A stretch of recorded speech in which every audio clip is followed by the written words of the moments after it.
Hola, vamos a leer. Ya estamos a punto de cerrar esta historia. Espero que no pase el tren, porque en muchas ocasiones que me pongo a grabar para este espacio pasa el tren. Vivo cerca de la estación del tren de esta comunidad, entonces entra y sale todo el tiempo.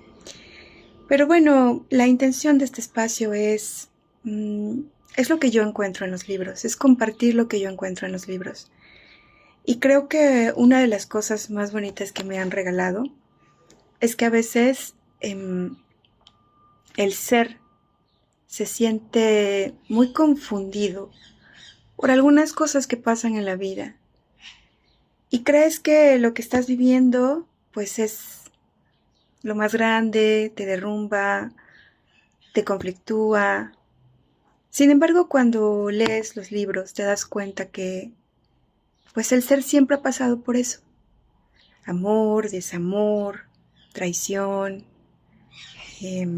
confusión, miedo, desaliento, esperanza, fuerza, ambición, y que pues todo eso son solo cosas del ser. Entonces te das cuenta que así como las cosas bellas que tú vives en la vida, otros también las viven y mucho más en dimensiones mucho más grandes que tú. Pasa lo mismo con las cosas difíciles. Las cosas difíciles que tú vives en la vida también son experimentadas por otros seres, en otros momentos, en otras circunstancias, y a veces esas cosas tristes, malas, pues son muchísimo más grandes en otras historias.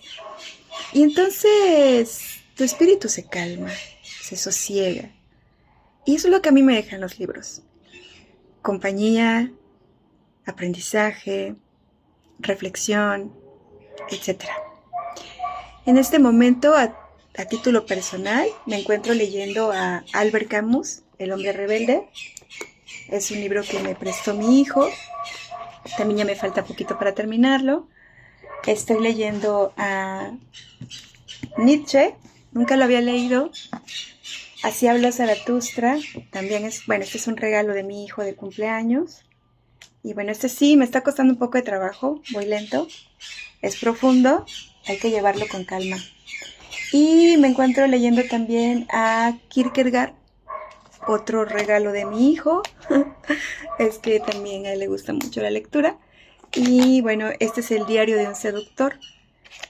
Pues siempre yo recomiendo leamos lo que queramos. Si queremos leer también, porque no es obligación. Y leer no hace la diferencia entre una persona y otra, simplemente que los que deseemos, pues exploremos los libros. Y pues también por parte de mi trabajo conozco la propuesta y exploro la propuesta de Paulo Freire.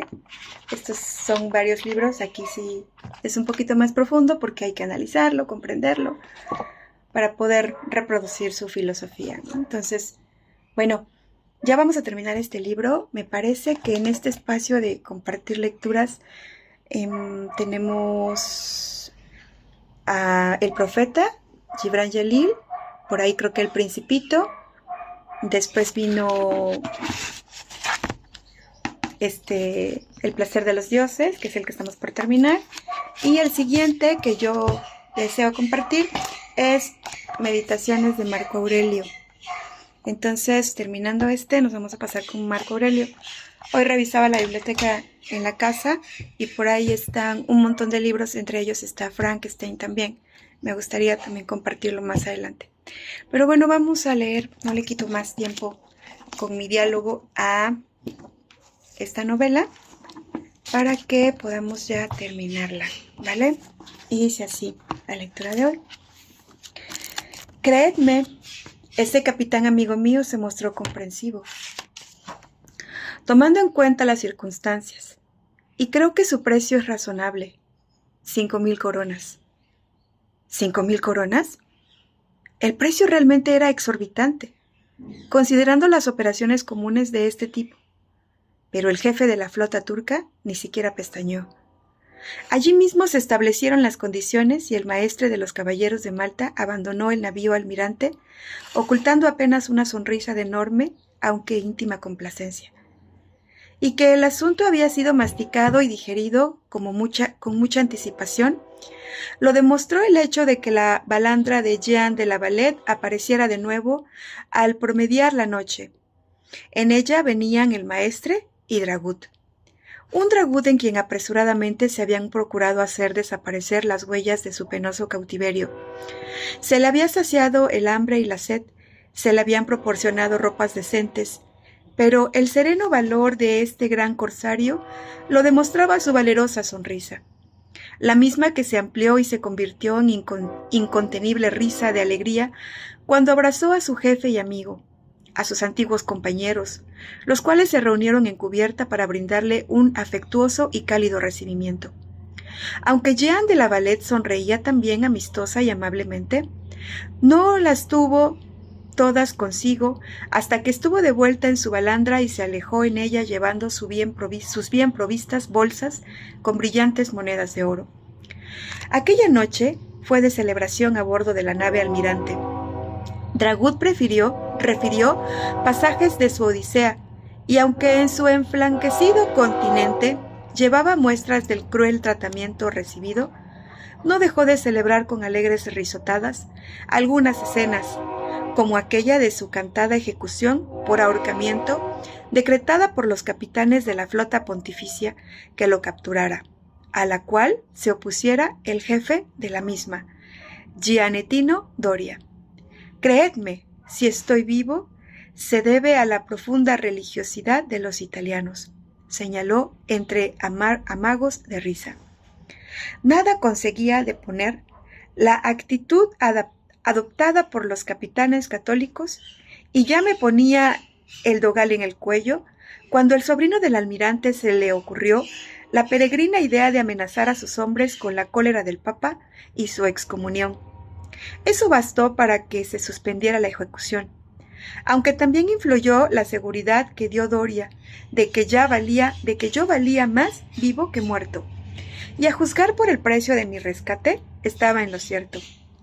Barbarroja mantuvo en esta ocasión una actitud digna del papel que estaba representando, aunque se llegó a entender que el capitán amigo de la Valette era nada más que Paulo Simeone. No hizo cuestión alguna al respecto y dejó que la nave capitana pontificia abandonara Niza, llevándose el fruto de una excelente operación. Le bastaba tener a su lado, sano y salvo, a uno de sus mejores capitanes. Después de algunas semanas de permanencia en Niza, organizando su defensa, la flota de la Sublime Puerta reemprendió su crucero hacia el poniente, visitando los otros puertos franceses de su itinerario. En Tolón, donde la flota y su famoso jefe fueron recibidos con gran demostración de júbilo popular, su permanencia se prolongó por algunos meses. El duque de Enghien, almirante de la Armada francesa, consideró un honor tener como huésped a este valioso aliado, de cuyos consejos se valió para reorganizar esta base y otorgarle un carácter de disciplina del que carecía. Otro tanto ocurrió en los otros puertos, incluyendo Marsella. En total transcurrieron 2 años de recorrido y vigilancia resguardando las costas meridionales de la gran nación aliada de la Sublime Puerta. Aunque se produjeron algunos choques con naves en la Liga Católica, en general, se trataba de meras escaramuzas que en ningún momento pusieron en peligro la misión de la flota. A lo que siguió un largo periodo de inactividad que hizo comprender finalmente que al menos por ahora el imperio carlino desistía del intento de imponer su hegemonía marítima en los mares de la zona del Mediterráneo, todo lo cual influyó en el ámbito del sultán Solimán para ordenar el regreso de su flota. Algún tiempo después, en efecto, la flota turca entraba de nuevo en aguas de las islas Lipari con rumbo hacia el estrecho de Mesina. Pafnucio era otro hombre. Desde que su amigo y señor le confirmara, luego de recibir la orden de regreso de Solimán, su propósito de solicitar el retiro a la vida privada, parecía haber rejuvenecido. La idea de establecer en Constantinopla un centro de estudios bajo su dirección y enseñanza había bastado para trastornarlo de felicidad, y Kheyr ed-Din se complacía en verlo escribir sin descanso. esbozando ideas, proyectos y planes que no solo se referían al aspecto teórico de la cuestión, sino que abarcaban los de planificación y ejecución, tanto didáctica como edilicia. En lo esencial, será una institución de tipo monacal, pero con sustanciales reformas respecto a su constitución. Se complacía en decirle a Barbarroja que por su parte lo escuchaba con placer. En un monasterio se lleva una existencia gregaria de estudios y trabajos mutuos que sirven a la comunidad. Los profesantes ingresan a un monasterio y saben que a no medir una poderosa circunstancia, jamás volverán a salir vivos de él. Mi proyecto es más amplio respecto a los estudios, pues los mismos habrán de abarcar todos los aspectos del saber y la ciencia, y no solamente los teológicos. Por otra parte, el ingreso de los postulantes que significará un incondicional sometimiento Por otra parte, el ingreso de los postulantes no significará un incondicional sometimiento de por vida, aunque en nuestras instituciones se enseñará teología como matemáticas, astronomía, humanidades y artes liberales, dialéctica, lógica, arquitectura, botánica, la gramática como filosofía, el derecho humano como la medicina y, en fin, a ser posible, todas las ramas del conocimiento, no se exigirá la completa y vital subordinación a nuestras enseñanzas. Será el nuestro un centro de estudios y capacitación que permita, con el egreso de los recibidos, la difusión de ideas renovadoras en el mundo. En lo edilicio será un conjunto de edificios y dependencias de estructura prácticamente ajustada. Será a la vez un baluarte de la enseñanza y una pequeña y agradable ciudad sin murallas ni torreones defensivos. Habrá profusión de parques arbolados y bellos jardines donde los estudiantes podrán solazarse en la meditación o el intercambio de ideas y conocimientos. En suma, sin ser un monasterio, será una residencia comunitaria y sin ser una universidad, será un centro de estudios generales. Y así, durante horas, el antiguo monje esbozaba alegremente sus planes, dando formación a la idea, reformándola y ampliándola cuando era necesario. Junto con los fragmentos teóricos empezaron a acumularse esbozos y croquis de claustros, de aulas y salas, de edificios enteros, de parques y jardines, dando una hermosa y colorida percepción de la pequeña gran ciudad del saber. Pero no se circunscribía a estos sus afanes, pues ordenaba imaginariamente la parte administrativa y económica del gran plantel, que habría de sostenerse por sí misma sin medrar los recursos del Estado ni apelar a la caridad pública. Todos los estudiantes tendrían unas horas libres durante el día para trabajar por su sustento. Unos atenderían las granjas, otros producirían vinos, aceites, fabricarían enseres, muebles y objetos imprescindibles a la vida. Y otros, en fin, producirían obras de arte y decoración, tejerían tapices y alfombras. En una palabra, Pafnucio tenía el ideal de una combinación práctica de monasterio y de universidad, sin la a veces agobiante catequesis teológica del primero, ni la estricta fijación de estudios y deberes de la segunda. Kheireddin, repetimos, veía con mucho interés y simpatía el desarrollo del proyecto, mas algunas veces, para ahondar en conceptos, formulaba preguntas o cuestionaba algunos aspectos, provocando la pronta réplica del maestro, como sucedió aquel día, uno lleno de sol y claridad, en que la flota empezara a recruzar el estrecho de Mesina. Siendo la tarde calurosa, el jefe corsario, ligero de ropas, se hallaba en el puente. En tanto prestaba atención a las palabras y demostraciones de Pafnucio, se rodeaba de papeles y croquis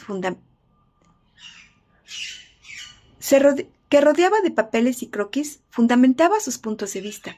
El almirante echaba de vez en cuando una ojeada a la costa. Allá ya se vislumbraban los contornos de Reggio, la ciudad del recuerdo y del remordimiento. A decir verdad, solo el afán de estar pronto en Constantinopla le había instado a no hacer un amplio rodeo por Sicilia para evitar este nuevo encuentro con el pasado. Pero Pafnucio ajeno a los sentimientos y pensamientos de su jefe y amigo, continuaba explayándose en sus ideas. «Dime, maestro, de luz y sabiduría», interrumpió de pronto Barbarroja, «te ruego me expliques la idea que subyace a tu hermoso proyecto. Hasme hablado de los estudios, de la práctica simultánea de oficios y artesanías, de la comodidad de los claustros y la belleza de sus parques y jardines. Pero no me has dicho nada aún de la razón o propósito fundamental de todo esto. ¿Cuál habrá de ser? ¿Quieres hacerme creer que la luz del conocimiento no ha brillado en tu conciencia? Bueno, yo no diría tanto, pero quisiera oírla de tus labios. La esencia de tu pensamiento. Lo que llamas la esencia de mi pensamiento, oh noble hijo de Neptuno, es en verdad una doctrina que se viene enseñando desde hace milenios a los hombres de paz y de buena voluntad. Sustancialmente, son las mismas enseñanzas que Buda en el Oriente y Cristo en Occidente procuraron infundir entre gentes descreídas y materializadas que no alcanzaron a comprender el elevado contenido de ellas. Sin el basamento de tales enseñanzas, no hay oficio, profesión, destino o cargo que se pueda realizar con dignidad, con renunciamiento a las groseras materialidades de la vida y a la vez con bondad, con justicia y verdad. Esas enseñanzas nos dicen que todos somos hijos de Dios, cualquiera sea el culto que practiquemos, el color de nuestra piel o la raza a la cual pertenecemos. Por consiguiente, ningún hombre debe ser desheredado, perseguido o condenado. Dicen también que todos somos responsables de nuestros actos y que debemos obrar rectamente en toda ocasión, sin suponer que nuestros pecados puedan ser graciosamente perdonados mediante el fácil recuerdo de la oración o la penitencia del ayuno. Dicen que los individuos que no alcancen a vencer sus bajos deseos y pasiones vivirán su vida terrenal sujetos a los desastrosos efectos de su conducta, pues la verdadera penitencia está en el pecado mismo. Y así, obre recibirá. El pecador o la carne de su carne, hasta la cuarta o quinta generación. Conocerán la dicha o el dolor en la misma medida que el causado al prójimo. Khaireddin escuchaba con detención. Si bien la idea consubstanciada seguía siendo la misma, y Pafnucio repetía algunos conceptos expresados en otras ocasiones, aunque fragmentariamente, resultaba agradable e instructivo escucharle. Y así lo decía el jefe corsario, de vez en cuando, con creciente inquietud y a medida que lentamente iban acercándose al puerto, echaba un vistazo a los ya familiares contornos de Reggio di Calabria. «Oh, doña Julia, si me fuera dado depositar una flor en tu tumba». Enseñan también que el sendero del bien es de aquellos que se complacen en sus obras, que tienen vivo interés en hacer algo intelectual y manualmente, y gustan de la obra por amor a la obra. Enseñan al hombre a marchar por la vida, interesado en la acción, sin consideraciones egoístas ni propósitos mezquinos, sin esperanza ni recompensa. Enseñan que el hombre debe adquirir conocimiento en su verdadera naturaleza y adelantar gradualmente en el trabajo o la profesión elegidos, hasta llegar al perfeccionamiento, sin considerar los premios materiales. Pero no se ha de aspirar a poseer facultades extraordinarias y, por lo tanto, no se esforzará en obtenerlas. Tampoco intentará resolver los magnos e inalcanzables problemas de la naturaleza y la vida, porque ellos se irán develando a medida que transcurra el perfeccionamiento humano y no antes. En suma, el estudiante, el maestro, el predicador, el erudito, el filósofo han de llegar progresivamente sin esfuerzo ni precipitación ni violencia a la meta destinada, punto desde el cual, a su vez, partirán los otros elegidos para las futuras edades. De este, y no de otro modo, se alcanzará la perfección espiritual que... Los contornos del sector oeste de Reggio eran al fin visibles y reconocibles. Ya la flota se acercaba al cabo, donde se hallaba emplazado el Forte Marano. Más allá se distinguían los arcos de Trajano y de Clementino en la escollera semicircular que cerraba el puerto por el sector occidental. Más atrás, en el anfiteatro del gradiente irregular las casas, mansiones, palacios e iglesias de Reggio, ciudad antigua que veía pasar a los siglos y a los hombres cargados de pasiones con ellos, sin que de ninguno quedase ni el polvo de sus proezas ni hazañas. ¡Wow! ¡Cuánta filosofía en 20 minutos! Pues vamos a dejar esta lectura de 20 minutos hasta aquí, pero hoy es sábado, estoy en un pequeño receso de mis actividades escolares, así que como que siento que un poco volvió la vida a mí, el tiempo, un poco de energía, así que voy a aprovechar a leer otros 20 minutos y sirve que vamos acercándonos al final. Acuérdense que Barbarroja está a punto de encontrarse con un personaje muy interesante, responsable de la mutilación de su amado hijo. Así que vamos a ver qué sucede, tal vez en la próxima.